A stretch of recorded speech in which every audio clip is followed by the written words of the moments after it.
Hello, everyone, and I hope everyone's getting into the swing of the new year now.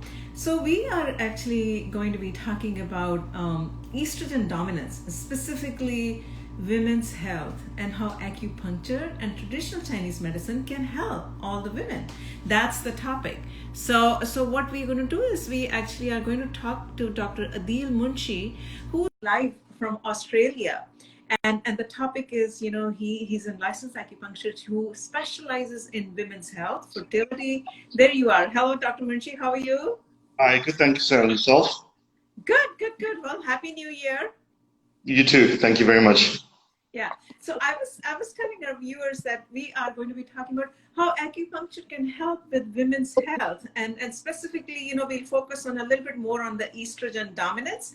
And we have Dr. Adil Munshi, who's joining us live from Australia, who specializes in women's health, fertility, and then facial, I think, facial rejuvenation. So maybe you can add a little bit what I'm saying right now, and then we'll dive into the topic after that. Sure. I mean, it's at the moment, Amita, I'm seeing a lot of women that are actually suffering from estrogen dominance. It's more so prevalent today because of the fact that we have a lot of other other contributors nowadays compared to what it was back in the days. I mean, I'll go more into it as we discuss later on. But 40 to 60% of women I see nowadays actually have estrogen dominance and they don't even know about it. Wow, that's alarming, right? That's alarming. So let's just talk about what is the cause of estrogen dominance. I mean, when we were growing up, we hadn't even heard of these kind of new, all these new chronic conditions and symptoms and all these things that we're hearing now, as adults. When we Yeah. were, I don't remember my mom ever talking about these kind of things like estrogen dominance or some things like that. So what causes estrogen dominance? Yeah, I mean, look, I mean, like I said earlier, it has an increase in terms of people getting more of this estrogen dominance as well as other illnesses that you've never seen before. Yeah. And I think looking back at my mom's days and, my grandparents' days, they probably lived a lot healthier than us nowadays. So now estrogen dominance, to actually describe what it is, I need to just go a bit more about hormonal health first, so people know what exactly we're talking about. First of all, hormonal health, or our hormones, is just a chemical messenger in our body, and they work together in what can be seen as hormone, sort of dance kind of soup kind of thing. And the insulin and cortisol at the top tier of this particular dance, or the top of this chemical response, impact a lot of the other sex hormones that are like generally down the stream of the so-called soup. The hormones are produced, transported, and attached to receptors on cells and execute the effects, then later broken down via detoxification and excreted through stools or urine via kidneys. That's a normal process of how hormones work on a regular basis. Now, many hormone imbalances can occur, but the most common one involves an imbalance in the ratio between two main female sex hormones, between estrogen and progesterone. Hence the reason why females that have estrogen dominance compared to males. It's not just females that get it, but males do have it, but there's more women that have it than males. Okay, especially ladies that have PCOS, they have more estrogen dominance in them, and that's the more estrogen in relation to progesterone. Okay. Sort of similar symptoms that you might be familiar with, or you might see people come into clinic with, is normally breast tenderness, mood swings, anxiety, insomnia, the desire to be very angry, depression, painful and heavy cramps. Another one is edema or water retention, headaches, migraines, and a lot more. So as you can see from there, it's a wide range of things. It's not just one thing that affects estrogen dominance. Now, when a woman's cycle is normal, estrogen is a dominant hormone. However, for the first 2 weeks leading up to ovulation, estrogen is balanced by progesterone during the last 2 weeks. But as a woman actually enters perimenopause and begins to experience an anovulatory cycle, that is a cycle where no ovulation occurs, estrogen can often go unopposed, causing symptoms, which I mentioned above. Skipping ovulation is, however, only one potential factor in estrogen dominance. As I've posted, I think, a couple of weeks ago on my Instagram, I talked about 3 root causes of estrogen dominance. So the excess estrogen, the inability to detoxify or remove the excess estrogen, or insufficient progesterone. Okay? I'll go to each individual one I just mentioned there in a bit more detail as to what's happening. So the first one, which is excess exposure to estrogen. So as I explained earlier, a lot more people are experiencing it nowadays compared to back in when my parents are living or my grandparents. Now, the reason for this is mainly due to our diets and our desire for quick and easy things, especially for foods. So a lot more people are getting chemical-produced foods, or too many noodles and all sorts of different stuff. And all of this refined carbohydrates and sugars promotes insulin and store glucose as body fat and exposures to exoestrogens. Exoestrogens are actually a natural or synthetic compound introduced into the body that mimics the effects of estrogen and promotes its production. So we're getting an artificial estrogen boost in a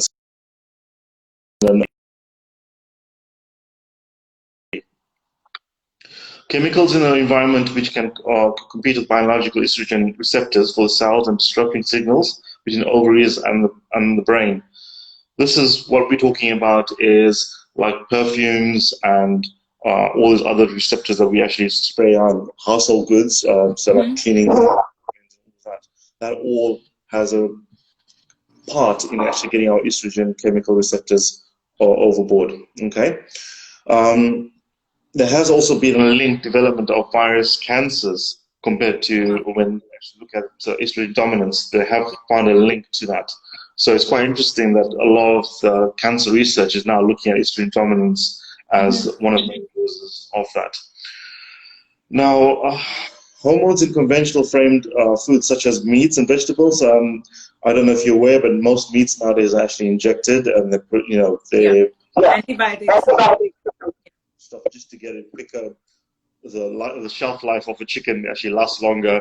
I mean, I bought berries the other day from the shop, and they're 3 weeks out of expiry date, and they still look as fresh as daisies. And you figure what's actually in those berries. It's all sort of stuff trying to get people to buy a lot more stuff and store it, and rather than eating fresh and all that stuff. A lot of people as well, Amita, I find have estrogen dominance because of birth control pills. So a lot of people are not aware that birth control pills are very detrimental in a woman's health, and they promote exposure to estrogen on an ongoing basis. Body fat itself as well is another thing. So a lot of women that are overweight, they produce an endocrine tissues which can produce estrogen, and that goes on forward and produces ovarian cysts, and such as people have fibroids and stuff like that. That's all stagnation, what we call stagnation in Chinese medicine. Now, stress is another thing that also produces estrogen. So stress, when you look at it, is a lot of people nowadays are a lot more stressed, especially with their mobile phones, and checking their phones every couple of 5 minutes. They're constantly on the phones. That itself produces a lot more stress than back in the days. Pesticides, I've touched a little bit on this. So pesticides nowadays are actually a lot more chemicalized in terms of how they actually affect your body, and they affect your estrogens and your hormones, and as well as personal care products. So it's different from how we were when we were growing up. There was a conventional, sprays and a lot, 1 or 2 ingredients in the makeup of stuff. Nowadays, they've got 50 ingredients in just one small bottle of perfume, and that can show you how it affects the estrogen dominance. So that was the first one, which was the excess exposure to estrogens, and that's how the different various ways you can get it. But that's not just a small part. That's just a small part from a whole wide world of things that you can actually get estrogen dominance from. The second part I want to touch on is insufficient progesterone. So insufficient progesterone is when people are taking birth control pills, for example, and that consists of synthetic progesterone instead of biological progesterone. and that will then cause luteal insufficiency and ovulation in PCOS, especially people. Like I mentioned earlier, PCOS people are more prone to having estrogen dominance. And when you have an ovulation, it means without ovulating and we are unable to produce progesterone. Okay? So that's the second part. And a lot of people are going through menopause. The women that are going through menopause have this sort of effect as well. But it's not just down to the ladies that are 40 or 50, but it's also the young ladies nowadays that I'm seeing that are having this insufficient progesterone because of the birth control pills that they're having. A life stage where progesterone now produced in the adrenals that's when the menopause is a small amount of instead of ovaries, natural reduction of levels during perimenopause. Okay. Have I lost you there, or have I still? No. I know exactly, because I think we do we bring a lot of experts like yourself, and a lot of experts have talked about the problem of early menopause when some of the women who are still in their mid-30s. I mean, that is like never heard of, right? That's correct. Yeah. Yeah, and when you're thinking of your family, right? Everything, because I see a lot of women coming in and they're like, "Oh, doctor, I'm only 30, I'm sweating and I'm having night sweats. What's going on?" And we send them to test them. You think, "Oh, they actually have a menopause," and you got to break it down to them. And a lot of women wait until they're 29, 30 before they start considering having kids. But because of the high nature of work, they're in a high environment of work, stress environment, especially for females, they have a lot more pressure trying to work in a male-dominated environment to prove their name. So they try and work until 29, 30 before considering a family. And by then, for some, it's actually too late because they've already had so much stress induced onto them. The estrogen levels have increased, and they have now chances of infertility are very high. Especially with the perimenopause. So it's quite scary now how it's happening. Now, just to speak about, when a woman has a menstrual cycle, estrogen is a dominant hormone, like I mentioned, for the first 2 weeks leading up to ovulation. However, estrogen is then balanced by progesterone during the last 2 weeks. So that's an important thing to remember there. Now, the third part, which is the inability to detoxify estrogen or excrete excess estrogen. Now, the main contributing factor for that one is actually alcohol. So alcohol increases conversion of testosterone to estrogen and impairs the liver. The liver is what's responsible for, it's like our filter system in our body, basically, a coffee filter. It takes out all the medications we take, everything that we process, and it takes out the good from the bad, and it tries to process it through for you. The low levels of vitamin B and magnesium, so a lot of women have low levels of vitamin B as well as magnesium. I know in Australia here, the soil is not very good, so a lot of women actually suffer magnesium deficiencies. I don't know how it is in America or in other countries, but I know for a fact 80% of the soil or 90% of the soil in Australia is really bad for vitamins. So we have to actually supplement ourselves, especially magnesium. Nutrients that are needed to make a powerful antioxidant, such as glutathione, that can be help to break down estrogen and excess in the liver. This is what the vitamins, B vitamins and magnesium does. It breaks down excess estrogen in the liver. Both vitamin B and magnesium are depleted by the birth control pill and metformin. So metformin, as you know, is a medication, and birth control pills, it depletes the excess work that the magnesium and the vitamin B does, along with the soils that you're not getting enough of it. Hence the reason why it's more relevant today in today's time. Constipation, which is quite interesting. A lot of women come in and say, "Oh, they've not had a good bowel movement for 2 to 3 days." That's because that has now impaired the chance of clearing out the stool and clearing out the excess estrogen. So that they then see a spike in the estrogen levels. Genetic variation which can impair detox pathways such as fatty liver or high levels of beta-glucuronidase because of gut imbalance, or small intestine bacterial overgrowth, or also known as SIBO.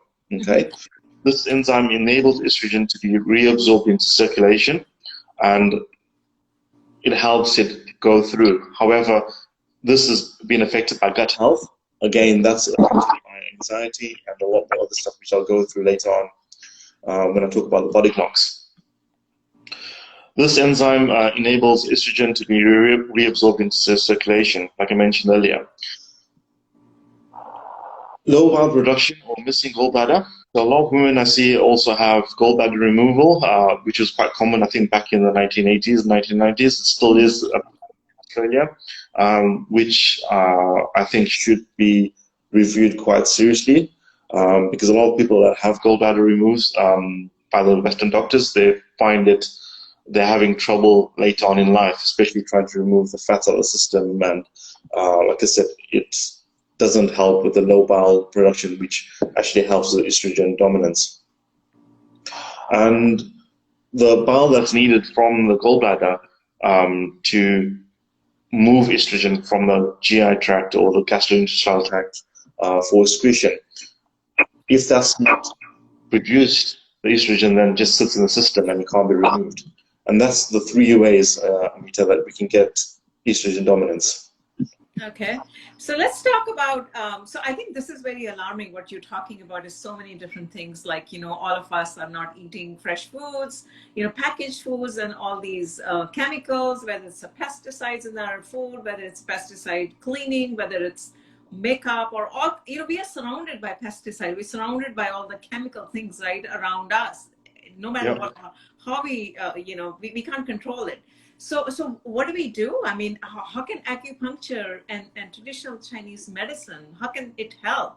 And then what can we do on a day-to-day life, especially for women who are young, who are thinking of starting a family, and now they are like, oh my God, you know, suddenly if I'm hitting a menopause, you know, I mean, it's not even, I mean, it's like earth-shattering, right? As a woman to be suddenly thinking that, oh my God, I'm now menopausal in my 30s. It's unheard of, right? Yes, I mean, it is quite alarming because, like you said, there's a lot of things that we can't actually avoid. And I totally agree that, yes, you know, there are things that we can do, but it's very, very, number one, it's very expensive to maintain that lifestyle, especially eating organic all the time. It's very expensive, as you know. But it's also very difficult because, like, when you go to someone's house, you can't actually monitor what they've cooked or what they're eating, and it can put a lot of pressure. However, I mean, with regards to how acupuncture can actually help and how we can work with regards to that, there's a lot of the Chinese medicine we can actually do to help a lot of patients with estrogen dominance. For example, in my own practice, I combine diet, lifestyle advice, acupuncture, and supplements just to help women achieve an appropriate balance between progesterone and estrogen as they head towards the menopause.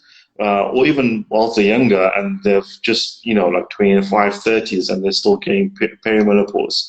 I help them through a combination of diet and lifestyle as well as acupuncture treatments. From a Chinese perspective, an irregular diet and lifestyle taxes a lot of the spleen qi, or what we call spleen energy.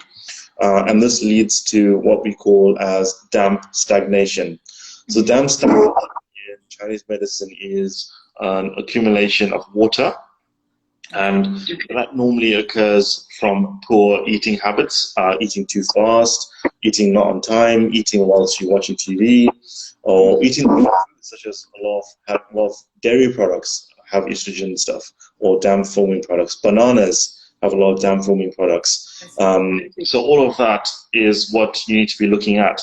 So overscheduling the damp, or having a lot of damp in your system, depletes our kidney energy or kidney yang energy, and hence reason why a lot of people that have a lot of damp in the system, they start having sluggishness, or they're having sluggish metabolism, they're having fatigue, or they even start having fibrocystic breasts, breast swelling, bloating. That's all part of the kidney energy that can't function very well. And as you know, if your kidneys are not working very well, then everything else starts going downhill as well, such as infertility, which is responsible for kidneys are responsible for our infertile and our Jing, so to speak, in Chinese medicine. Now, I've also observed that the key to diseases in most diseases, should I say, is actually through the digestive system, which is quite interesting. So when we eat our foods, we actually, as the saying goes, you are what you eat. And that's true, so very true to say, because a lot of the diseases can be actually treated just by looking at the gut health and sorting out the gut health. I have also observed in my clinic that a combination of poor diet, irregular lifestyle, and emotional strain damages the functions of the spleen and the stomach, which in turn damages the yang energy, so to speak. Now, weak kidney energy and spleen energy fail to raise the clear, so-called moving energy and descend all the mixed emotions and mixed energies, which can result of a building of, like I said, a dam of water in the lower jiao. What we say lower jiao is the lower part of the stomach, okay? And when this happens, it forms sort of like a fire or sort of an internal heat into the system that causes aggravated symptoms. So a lot of women then get PMS symptoms such as anger and moods and swings and all of that stuff. And so that's what's caused by, in Chinese medicine terms, how we can actually deal with it. However, if we look at the typical symptoms of estrogen dominance, we can see that the theory of yin fire fits pretty well within what we, in this pattern or in Chinese medicine. So such as fatigue, loss of ambition, weight gain, like I mentioned before, water retention, all of that, loss of sex drive, so loss of libido can all be affected by having kidney, deficiencies. Irregular periods, breast tenderness, PMS, mood swings, and all of that is all part of liver stagnation or liver qi, as we say. Okay, heavier periods with clotting with period blood, fibroids, ovarian cysts, all of that is to do with blood and damp stagnation in the lower jiao, and along with the damp heat. Insomnia, which is quite interesting because a lot of women I see have insomnia, and anxiety can also be caused by, number one, heat rising up into the head, and it stops the heart from actually resting and going to sleep properly, and you're thinking a lot of things because of that very reason.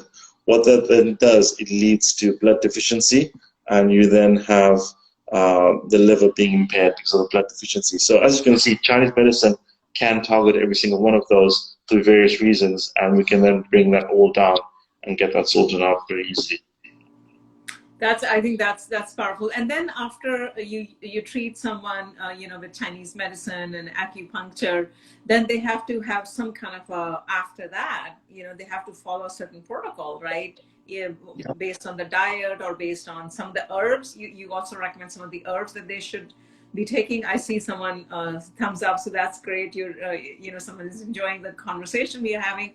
But what are the things that one can do as a woman that should they get regular Chinese acupuncture done? From a local acupuncturist? Should they be taking some herbs? Should they be doing some diet? Of course, we talked about the diet so much, or some kind of meditation exercises. I mean, what is the protocol? Sure. I mean, what I normally say in my clinic, Anita, for the common protocol for estrogen dominance, I normally give the advice to my patients is to have, number one, to continue to have acupuncture quite regularly, because normally women's cycle to regulate, you need about 90 days minimum, and maximum at least 180 days for it to be completely cycled. So when someone's going through fertility or fertility process, they need to take that into consideration, that they need at least 90 to 180 days to change the whole cycle. But the normal general advice I normally give to most of my patients is to take care of the liver. It's the best defense against estrogen dominance, because it's the liver's job to eliminate excess estrogen. Minimize your alcohol intake, and to stimulate the liver, drink water with lemon juice early in the morning, first thing in every morning. I do that, I've got that right now. And just to stimulate your digestive enzymes the first thing in the morning before you have anything to eat. You can also promote healthy liver function by adding bitter greens such as dandelion greens, endive, radicchio. There's also kimchi and sauerkrauts are very good for the liver. One thing, just on a side note there, a lot of women I see have coffee first thing in the morning rather than anything else, and they skip breakfast. Now, in Chinese medicine, the Chinese body clock comes into play where each organ has a 2-hour window for everything. And between 7 and 9, the stomach is the most influence, or most at its peak, should I say, to make sure that things are working at its highest peak. So a lot of people, when they have coffee at that moment in time and skip breakfast, they actually, I don't know if you know this, but there's research showing that if you have 2 cups of coffee a day, actually increases estrogen levels in the body. So that again increases estrogen. However, that then also increases anxiety. So a lot of women who have anxiety, they can't sleep well, so that insomnia part comes into play. And everything else I talked about earlier on, where they have the damp forming up, the blood deficiency in the liver, all of that comes along as well. So as you can see, just a cup of coffee is quite bad. So if coffee is bad, imagine alcohol, what that does to you. Okay. Another thing that I normally advise my patients is to follow a hormone balanced diet by eating plenty of vegetables, adequate protein, and some healthy fats. But to do this, you need to go through a detox first to make sure you've cleaned out your system before you start on this diet or anything that you're going through regarding that. And also, I also make sure that you eat enough fibers so that your bowel movements are able to eliminate excess estrogen. Eat a lot of cruciferous vegetables such as broccoli, cabbage, cauliflower, sprouts. These all contain a phytonutrient called dendomethylane, or DIM, which supports the activity of enzymes that improve estrogen metabolism. Research endocrine disrupting chemicals such as cosmetics, processed foods, cookwares, and cleaning materials, and cut your exposure to external estrogens as much as you can. I've talked about this earlier as well, but just what we advise most patients to do. A lot of patients that have estrogen dominance are overweight, so try and lose any excess weight and get regular exercises. Research as well shows that a physical activity for about 30 minutes a day curtails the overproduction of estrogen, which is quite good. So those are things that normally I would advise to do to try and curtail estrogen dominance. Well, thank you so much, Dr. Deel. I think this is a very informative session for all the women. I see a lot of people join, and I hope it helps you, just even if you don't have the estrogen dominance, following these guidelines that Dr. Deel is talking about is critical for all the women, especially the women who are childbearing age, the women, what you're talking about, right? It causes infertility, estrogen dominance, and you have the perimenopause. So thank you so much, Dr. Deel, for being with us. And, we're bringing you back, right? We're bringing you back on another topic in a couple of weeks. Yes, we will be back. And unfortunately, half an hour is not long enough to talk about estrogen dominance because there's a lot to talk about on it. And I can talk the whole day about estrogen dominance. What can be going on about herbs and foods and all sort of stuff. But if you keep your diet clean and you try to eat as much organic, keep your liver healthy, and everything should be working fine for you. And like I said, regular acupuncture sessions should help. Any questions, feel free to contact me and I'll be able to advise you as much as I can. Obviously, with health stuff, we can only advise a certain amount on social media. So be mindful of that. But we'll be able to try and come to solutions for as much as we can. Absolutely. And if we want to have a longer session, we can have a longer session after a couple of weeks or 3 weeks on estrogen dominance.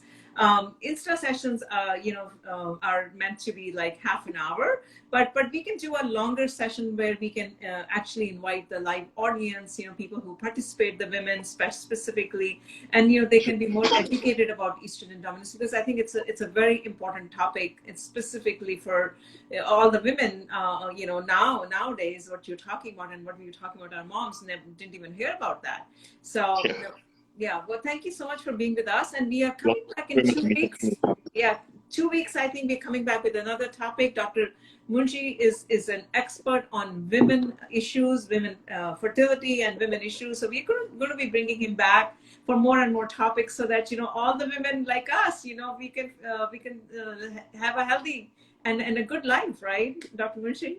Well, that's what we're trying to achieve, and we can try as best as we can. But yeah, I think going forward, we'll see a lot of my face on your Instagram, and we'll have a lot more chats. I think the next topic we're talking about is, mental health. Yes. But yeah, we'll talk more about that, and I look forward to that. Thank you very much for the opportunity. Thank you. Thank you, Dr. Munshi. Bye-bye. Take care. Bye-bye.